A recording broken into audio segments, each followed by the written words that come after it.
안녕하세요. 여기는 꿈 다시 보기 채널입니다.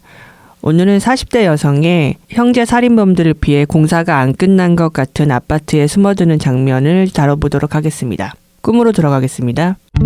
형제 살인범들이다. 어떤 여자를 시켜서 내가 사는 곳을 알아낸다. 그 방법은 이렇다. 우리 엄마 집에 가서 부동산 계약으로 추정되는 계약서에 도장을 찍게 한다. 도장 옆에 있던 머리카락 한 올을 가지고 온 뒤 DNA 검사를 해서 내 집을 알아냈다. 나는 딸과 공사가 안 끝난 것 같은 아파트에 숨어든다. 느낌상 나는 높은 층에 있다. 벽지와 페인트 칠도 안 된 그곳에 유일하게 있는 것은 TV다. TV를 켠다. 들킬까봐 작게 소리를 줄인다. 딸이 밖에 나갔다 온다. 이상하게 나는 그걸 막지 않는다. 아이는 다시 돌아온다. 잠시 후 어떤 할머니가 온다. 나랑 바깥 상황에 대해 이야기를 나눈다. 그때 형제 살인범들이 나타나 할머니를 죽인다. 칼로 죽인다. 구체적인 장면은 나오지 않았다. 나랑 딸은 뛰쳐나가서 뛴다. 뒤에서 총소리가 난다. 필사적으로 뛴다. 마지막에는 몸을 막 물결 무늬로 움직이며 날치처럼 슬로우 화면으로 날아간다. 꿈꾸니께서는 딸은 4살이며 까다로운 기질이라 양육에 어려움을 겪고 있고 최근에 더욱 심해져서 고민이라고 하셨습니다. 아는 얼굴은 한 명도 나오지 않았고 할머니도 살인범도 외양이 평범하다고 하셨습니다. 그리고 꿈에 등장하는 엄마는 실제 엄마는 아니고 꿈 설정상의 엄마라고 합니다. 저희의 상상에서 꿈을 펼치겠습니다. 형제 살인범들이다 이렇게 시작하잖아요. 근데 저는 살인범이란 말도 좀 특이하다고 생각을 했거든요. 뭐 킬러다 아니면 살인마다 이게 아니라 살인범 이래서 이 남자들은 살인의 경험이 있고 난 그것을 알고 있고 그것은 죽이고 싶은 것을 죽여본 경험이 있다는 말이고 그런 생각이 드니까 이 남자들한테 기대감이 생기고 이 남자들이 긍정적으로 느껴졌어요. 어느 날 남자가 이렇게 나타나서 나를 딱 죽여줬으면 좋겠는 그러니까 극적인 변화를 성장을 이끌어내주길 바라나 해서 그런 마음도 의존인가 이런 생각이 들기도 했고요. 할머니는 날 도우러 온 사람 같았는데 남자들은 할머니를 왜 죽인 걸까? 그래서 할머니의 죽음이 나와 딸한테 어떤 의미가 있을까 이런 게 좀 궁금했어요. 그 질문에 대한 답은 그들이 형제 살인범이라는 사실을 통해 풀어갈 수 있을 겁니다. 형제 살인범이라는 네이밍에서 섬뜩함은 배가 되는 것 같습니다. 살인 의지나 살인을 실행하는 능력 또한 배가 되는 것 같습니다. 그만큼 강한 결속력으로 묶여 있다는 뜻이 될 것인즉 그들의 일처리 능력도 대단할 것만 같습니다. 형제 사이라 서로 간의 합과 죽이 잘 맞을 것 같다는 예상도 하는 바입니다. 웬만한 갈등은 그들을 갈라치게 할 수 없을 정도의 결속력을 자랑할 것입니다. 1+1의 관계를 넘어서는 환상의 팀워크와 시너지를 발휘할 수 있다는 뜻입니다. 따라서 형제 살인범이 살인을 계획할 경우 아주 높은 성공 확률을 예측하는 것입니다. 형제 살인범이 내 죽음을 맡았다는 사실이 시사하는 바는 자아의 죽음이 반드시 일어나야 하고 나아가 내면의 긴박한 요청이라는 점을 강조하려는 것입니다. 결합하는 이유는 힘의 증대에 있습니다. 형제 살인범은 강한 결속력이나 결탁을 강조합니다. 이를 통해 자아를 지배하는 신념의 강고함과 지금의 습을 고집하는 정도가 드러나는 것입니다. 삶이 요청하는 변화에 자아가 얼마만큼 무능하고 무기력하게 대처하는지를 알려준다는 뜻입니다. 그래서 형제 살인범 이미지는 한 차원 자아의 깊은 절망을 포함하고 있는 것 같습니다. 다음으로 할머니의 죽음에 대해 살펴보겠습니다. 할머니는 바깥 상황에 대한 정보를 주시고 죽음을 맞았습니다. 할머니는 너가 고집하는 틀 너머에 너가 찾는 답이 있다라고 하시는 것 같습니다. 그러하니 이 공간을 당장 떠나라 하는 제안을 하십니다. 곧이어 할머니는 죽음을 맞았는데 나를 대신한 죽음이라 할 만합니다. 할머니의 죽음으로 인해 나와 내 딸은 공사도 안 끝난 황량한 아파트를 꿈의 표현에 따르면 뛰쳐나왔습니다. 자아에게 익숙한 공간 밖으로 뛰쳐나오기 위해 죽음이라는 대가를 치룬 것입니다. 모든 변화는 희생과 대가를 요구합니다. 할머니는 그 부분에 명쾌하십니다. 너무도 익숙한 한 공간에서 벗어나자면 죽음이 일어나야 했던 것입니다. 할머니가 등장하는 민담을 보면 주인공은 할머니의 죽음 이후 온갖 시련에 노출되기도 합니다. 나와 딸의 여정도 그 길을 따르게 될 것 같습니다. 그러나 막바지에 이르면 내 딸만은 살리는 선택을 하고 싶을 것입니다. 상징적 차원에서 딸을 살리는 길은 결국 이고의 죽음뿐입니다. 이고를 희생시켜야 한다는 뜻입니다. 어린 딸을 챙겨야 할 어미에게 베푼 할머니의 정을 헛되게 해서는 안 될 것입니다.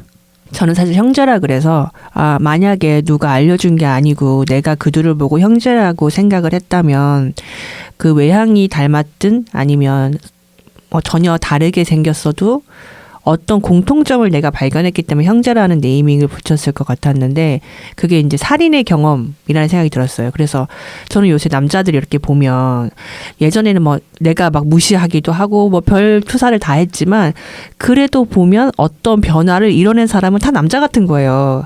그게 더 많이 보이기도 하고 근데 동시에 그런 투사를 하는 것 같아요. 남자들은 그런 힘이 있어.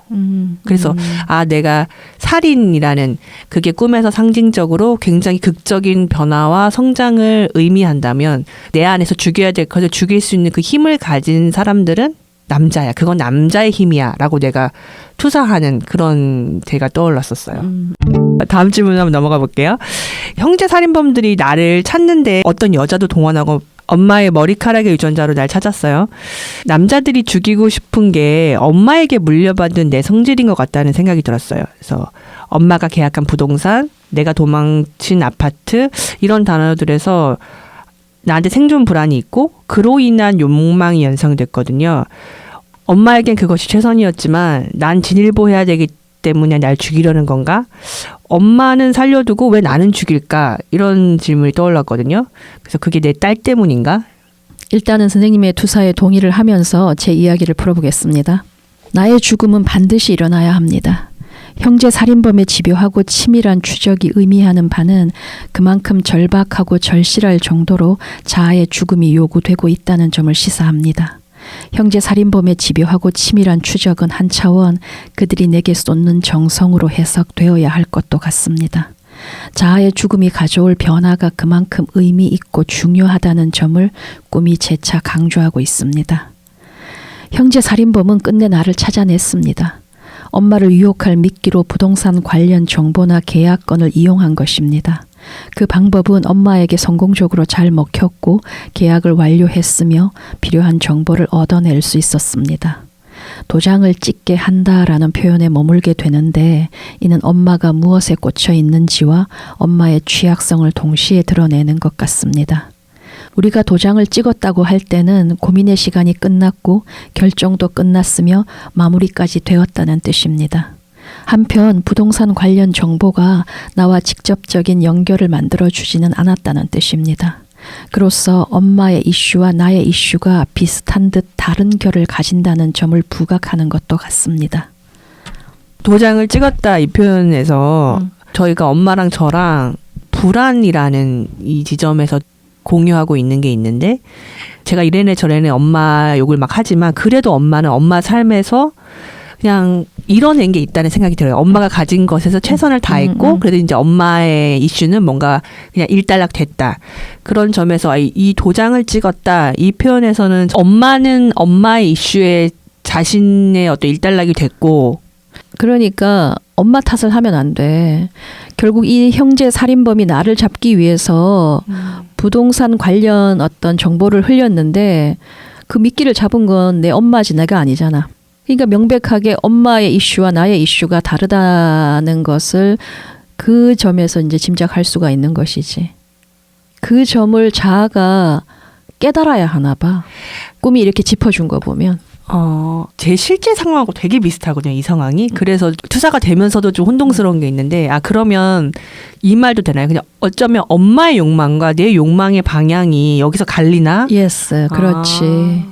욕구, 욕망, 상처, 그 모든 것을 포함하는 어떤 이슈가 우리가 이제 서로 다르다는 거야.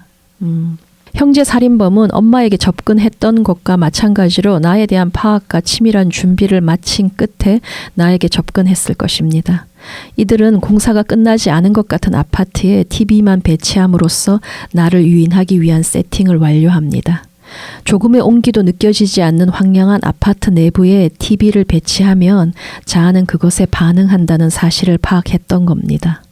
우리는 익숙한 환경에서 안전하고 편안하다는 기분을 느낍니다. 자아가 오랜 시간 머물러 온 곳과 유사한 풍경을 조성해 놓고 기다린 것입니다. 자아가 머무는 공간의 핵심은 한시도 TV가 꺼지지 않는다는 것입니다. TV를 켜는 순간부터 공간은 더 이상 문제되지 않습니다. TV 리모컨만 쥐고 있다면 금세 긍정적 감정을 찾는 일은 어렵지 않습니다. 즐거움과 유쾌한 웃음이 흘러넘치는 화면을 누르기만 하면 됩니다. 슬픔이나 분노 스펙트럼 역시도 그렇게 일시적이고 공허한 방식으로 경험하게 됩니다. TV는 이를테면 감정 창고 구실을 합니다. TV에서 감정을 꺼내는 방식으로 감정을 경험한다는 뜻입니다. TV 속 시끌벅적함과 공허한 열기는 내가 있는 공간의 각박함과 온기 없음을 문제 삼지 않고 공존하는 것처럼 느껴지게 만드는 것입니다. 내가 감당할 수 없는 감정이라면 채널을 돌려버리는 것입니다. 그러면 다음 감정으로 넘어가게 됩니다. 나는 감정을 TV로 여기는 신념을 가지고 있는지도 모릅니다. 즉, 감정은 편리하게 다룰 수 있어야 한다는 신념을 가지고 있다는 뜻입니다. 그렇다면 TV를 끌 수가 없습니다. TV를 끄는 순간부터 각박하고 외로운 현실과 마주해야 하기 때문입니다. 어두칙칙한 무채색의 아파트 내부의 TV 배치는 나를 유인할 최적의 환경이라고 판단한 그들의 판단은 정확했습니다. 이 공간에 들어서자 곧장 TV를 켭니다. 그때부터 흥미로운 전개가 펼쳐집니다. 딸이 밖으로 나가는 것입니다. 까다로운 기지를 풀면 환경에 대한 호불호를 명확하게 따진다는 뜻으로 풀어질 수도 있습니다. 내면의 딸은 벌떡 일어나 나갑니다. TV에 대한 강력한 거부를 표명한 것입니다. 딸의 까다로운 기질은 엄마를 닮았을지 모릅니다. 나는 까탈스럽지 않았다고 손살에 치기 전에 고민해야 할 것이 있습니다. 딸의 까다로움은 엄마의 그림자 영역에 속하는 특질이지 않는가 하고 살펴야 한다는 뜻입니다. 엄마의 그림자에 속한다는 것은 엄마가 까다롭게 살지 않았다는 뜻이 아니라 자신의 몫으로 받은 까다로움과 까탈스러움을 제대로 살아본 경험이 없다는 뜻일 수도 있습니다. 내가 겪고 있는 지금의 심적 어려움은 거기에서 기원하는지 모릅니다.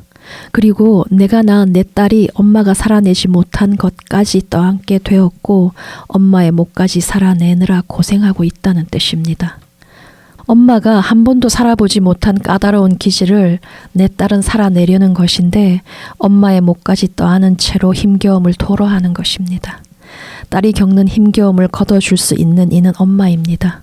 엄마 자신의 몫은 가져와야 합니다. 나의 몫을 가져온다는 것이 도대체 무슨 뜻인가? 내 안에서 까다로움에 대한 정의부터 새롭게 내려야 할지도 모릅니다. 내 경험에서 비롯된 까다로움에 대한 부정적 시선과 그로 인한 과도한 우려가 있는 것 같습니다. 그러한 태도가 딸과의 상호작용에 영향을 주고 있습니다. 다시 말하지만 까다롭다는 것은 자신만의 확실한 취향이 있다는 뜻이며 호불호가 명확하다는 뜻으로 재해석되어야 합니다. 제대로 된 돌봄과 인도를 받는다면 자신의 욕구에 깨어있는 멋진 어른으로 성장할 가능성이 높다는 뜻입니다. 생존과 적응을 위해 죽어야만 했던 내 귀한 특질을 내 딸은 건강하게 살아낼 수도 있습니다.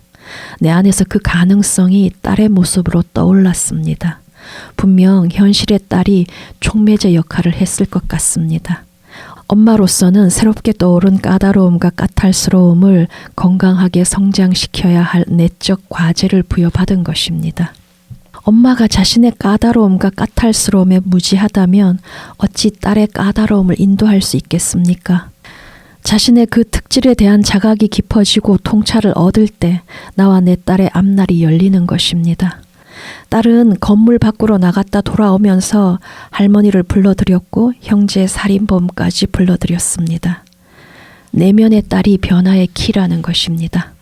여기서 꿈자아가 공사를 마치지 않는 벽지도 페인트 칠도 안 된 채 TV만 있는 아파트로 도망쳤잖아요. 그래서 저는 이 황폐한 아파트로 왜 도망갔지? 왜 여기를 안전하다고 생각했지? 이런 의문이 들었거든요. 동시에 이 황폐한 집에서 TV를 보는 모습이 제가 현실이 힘들 때 TV로 회피하는 제 모습과도 너무 같다고 생각이 들었고요. 또 이 아파트라는 점에서 중산층으로 들어가고 싶은 마음도 좀 투사됐었어요. 그래서 이곳으로 도망치는 거는 나의 어떤 마음을 나타내는 건지, 나는 어디로 도망치는 건지 이런 게 좀 궁금해요. 안전한 곳을 찾았으나 안전한 곳으로 여기진 않았을 것 같습니다. 다만 도망자로서 숨어들기 좋은 곳은 맞는 것 같습니다. 아파트는 모든 집이 동일한 형태와 구조를 갖습니다. 아파트는 집단 지향성의 상징이라 할 만합니다. 또 아파트 거주가 주는 장점을 들자면 익명성이라 하겠습니다. 한 건물 내에 여러 사람이 거주하기 때문에 안정감을 주지만 서로는 서로에게 거의 완벽하게 무관심해도 되는 곳입니다. 집단의 일원으로서 주변에 피해 주지 않는 선에서 자유가 보장되는 곳입니다. 오다 가다 만나도 가벼운 인사로 지나쳐도 되는 곳입니다. 내가 아파트로 숨어들었다면 익명성이 보장된다는 사실을 알기 때문입니다. 나는 익숙한 풍경, 즉 각박한 정서 속으로 찾아들었고 편안함마저 느낍니다. 그 황량함과 각박함은 사람을 움츠러들게 하는데 나는 거기에 익숙하다는 뜻입니다. 각박하다라는 단어가 정확할 것 같습니다. 그 의미는 인정이 없고 모질다는 뜻입니다. 그런 공간에서 절대 기대하지 말아야 할 것은 온기, 사람의 정입니다. 여기까지로 연상이 흘러왔을 때 내 유년 시절과 관련이 있을까 싶습니다. 내 어머니의 성정은 어떤 분이었을까 하는 질문도 해봅니다. 각박한 세상이 사람을 외롭고 병들게 한다고들 합니다.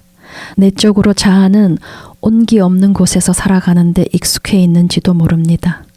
온기라고는 일절 없는 곳에서 잔뜩 움츠린 채로 살아가는데 너무나 익숙해져 있는 것입니다. 까다로운 딸이 특유의 까다로움으로 따뜻한 관심을 달라고 하고 있으니 적잖게 당혹스러울 수도 있습니다. 내 의지와 힘으로 그 공간을 변화시킬 수 있다고 생각하지 못하는 나이입니다. 그러나 아주 자그마한 시도라도 해보고 그로써 공간이 어떻게 변할 수 있는지를 경험해 봐야 합니다. 내 딸은 공간의 그 황량한 각박함을 거부합니다. 내면의 딸은 영민하고 용기 있는 아이인 것 같습니다. TV를 켜면 TV 속 세상에는 화려한 총천연색이 펼쳐집니다. 내가 있는 이 공간과 강한 대비를 이루는 것 같습니다. 내가 TV에 절대적으로 기대는 이유 역시 내 안으로부터의 각박함을 몰아내려는 노력의 일환인 것입니다. 다만 이제 공간 자체의 변화를 주는 시도가 필요한 때라는 뜻입니다. 벽지도 없거니와 페인트 칠도 되어 있지 않습니다. 나는 그 점을 언급합니다. 이 지점에서 희망을 보게 됩니다. 다양한 무늬와 다양한 색의 벽지가 존재합니다. 페인트도 마찬가지입니다. 요지는 내 안에서 색의 가능성이 대두되고 있다는 뜻입니다. 색깔은 감정의 다채로움과도 연결됩니다. 어쩌면 현실의 내 딸이 엄마에게 가져온 선물일 것도 같습니다. 각박함을 포기해야 할 시점에 아주 근접해 있다는 뜻입니다. 더군다나 색이란 반드시 자신만의 취향과 선호가 드러날 수밖에 없습니다. 나만의 고유한 무엇이라 할 만한 것이 꿈틀거리고 있습니다. 그동안 그것은 TV라는 네모난 상자 안에 가둬져 있었습니다. TV 속에 가둬뒀던 총천연색의 생생함을 내가 있는 공간에서 실현시킬 수 있는 가능성이 진하게 엿보입니다. 딸이 열어준 세상으로 짐작됩니다. 그러자면 뭐랄까, 과도한 집단 지향성이 문제될 수도 있겠습니다. 나 개인의 고유함을 깡그리 뭉개는 방식으로 집단을 우선해서는 곤란하다는 뜻입니다. 형제 살인범은 자아의 그 점을 죽여버리고 싶은 것 같습니다. 이 꿈에서 제일 인상적인 게 형제 살인범들의 이 바짝 쫓아오는 이 긴박함, 이 압박감인데 이 사람들이 칼로 할머니도 죽였고 총으로 나도 좀 죽이려고 쫓아오고 있잖아요. 이 칼과 총으로 사람을 죽일 수 있는 힘을 가진 사람들이라는 점에서 이거를 내 가능성으로도 볼 수 있을까요? 나는 칼과 총으로 사람을 죽일 수 있는 남자 둘, 그러니까 형제 살인범의 추적과 맞닥뜨리게 되었습니다. 이것이 의미하는 바를 풀어보면 자아로부터 아주 멀리 있는 특질이기 때문에 자아로서는 도무지 살아내기 불가능해 보이는 어떤 특질이라는 점을 유념해야 합니다. 자아로부터 얼마나 멀리 있는가 하면 형제 살인범이라고 명명할 만큼 대단히 낯설고 대단히 이질적이라는 것입니다. 그런데 가능성이나 힘을 논한다는 것은 삶에서 발휘될 수 있는 상태에 근접해 있다는 것을 의미할 수 있습니다. 다시 말해 그 특질이 자아의식으로 통합됨을 의미하는 것입니다. 형제 살인범으로부터 쫓기는 이미지에서 내 가능성이나 힘으로 이야기가 옮겨올 경우 가령 이렇게 표현할 수 있겠습니다. 가능성이나 힘이라고 하는 것은 이제 막 남극에서 출발하여 도보와 수영만으로 한국에 있는 자아에게로 오려고 한다고 설명할 수 있겠습니다. 기다림은 의미가 없다는 뜻입니다. 이들에게 탈 것을 마련해 줄 의무가 내게 있다는 뜻입니다. 그 시작은 관찰입니다. 무수한 자각의 순간을 거친 끝에 통찰을 얻는 과정을 무수히 반복해야 한다는 뜻입니다.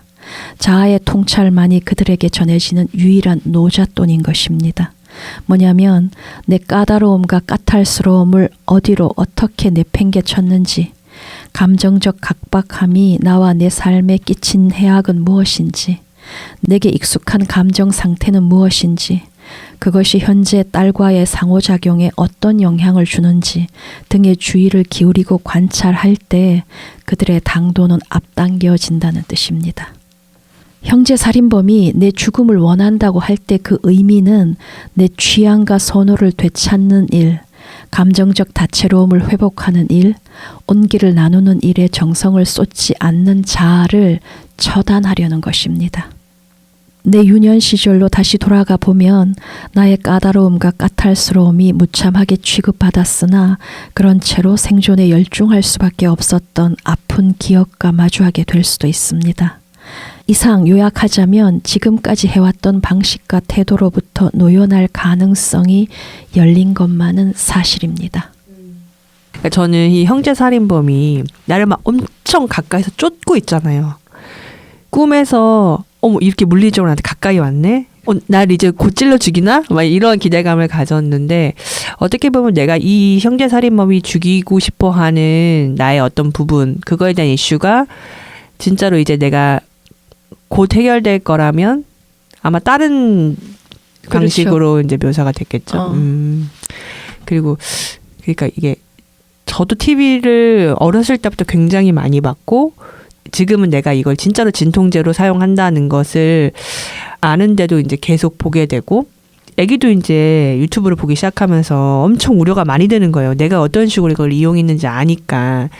TV가 나한테 이제 남긴 것 중에 하나가 TV에서는 어떤 갈등이 발생하면 그것을 굉장히 빨리 해결하잖아요.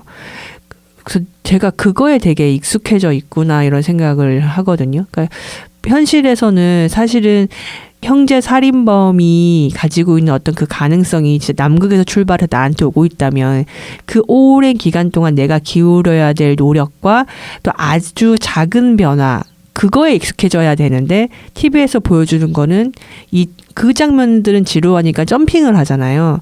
그러니까 그 점핑에 내가 너무 익숙하고 동시에 그 점핑이 아니면 나한테 의미 없는 것처럼 자꾸 생각을 하더라고요. 이 아파트에 페인트 칠도 안 돼 있고 벽지도 없는 거랑 좀 연결이 되는데 저는 내 공간에 색을 입히는 이 과정이 내 생존하고는 사실 관계가 없잖아요. 그 색이 없어도 난 살 수는 있잖아요. 그래서 이 생존하고 관계가 없는 이 변화들이 되게 작게 느껴지고 무가치하게 느껴져서 그거에 대한 노력을 자꾸 안 하려고 하거든요. 그걸 안 하면서 굉장히 큰 극적인 변화를 저는 항상 바래요.